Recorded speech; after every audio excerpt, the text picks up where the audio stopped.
চেনা নাই জানা নাই একটা মানুষ আমার স্বামী হয়ে আমার জীবনে আসলো।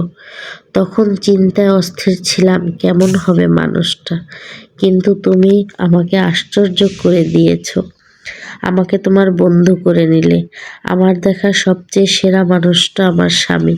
কতটা ভাগ্যবতী হলে মানুষ তোমার মতো মানুষকে তার জীবনে স্বামী হিসেবে পায় তা আমার জানা নাই।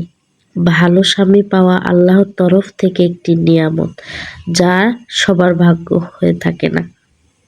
আমি ভাগ্যবতী তোমার মতো একজন মানুষকে আমার জীবন সঙ্গী হিসেবে পেয়ে।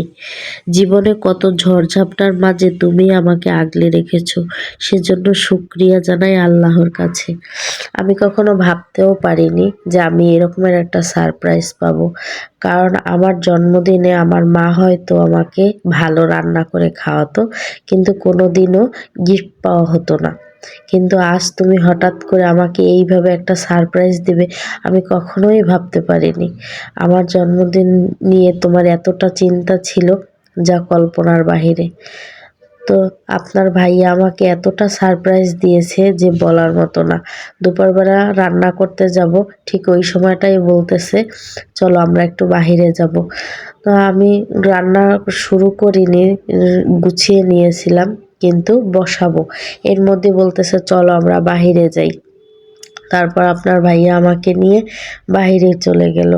আমি ভাবছি কি হয়তো এভাবেই কোনো কিছু কেনাকাটা করবে, কিন্তু না, সে আমাকে অনেক এত বড় একটা সারপ্রাইজ দিয়েছে যে বলার মতো না। আমি কোনো দিনও কারো কাছ থেকে এইভাবে একটা গিফট পাইনি। তো আমার বার্থডে উপলক্ষে আপনার ভাইয়া আমাকে অগ্রিমই এই আংটিটা কিনে দিয়েছে। আমি এতটা খুশি যা বলার মতো না। তারপর আবার দুপুরবেলা আমাদের সবাইকে বাহিরের খাবার খাইয়েছে, যেহেতু আমি রান্না করতে পারিনি। তো এই গিফটটা আপনাদের অনেকের কাছে হয়তো ছোট মনে হবে, কিন্তু আমার কাছে এটা অনেকটা মূল্যবান। এটার মূল্য যা পরিমাপ করা যায় না। এটা হচ্ছে আমার জীবনের শ্রেষ্ঠ একটা গিফট, তাই আপনাদের সাথেও একটু শেয়ার করলাম। কারণ আমি আমার ভালো লাগাটা, খারাপ লাগাটা সবটাই আপনাদের সাথে একটু একটু করে শেয়ার করার চেষ্টা করি। তো কেমন হয়েছে আমার গিফটটা অবশ্যই সবাই কমেন্ট করে জানাবেন। সবাই ভালো থাকবেন, সুস্থ থাকবেন, আমাদের জন্য দোয়া করবেন। আল্লাহ হাফেজ, আসসালামু আলাইকুম।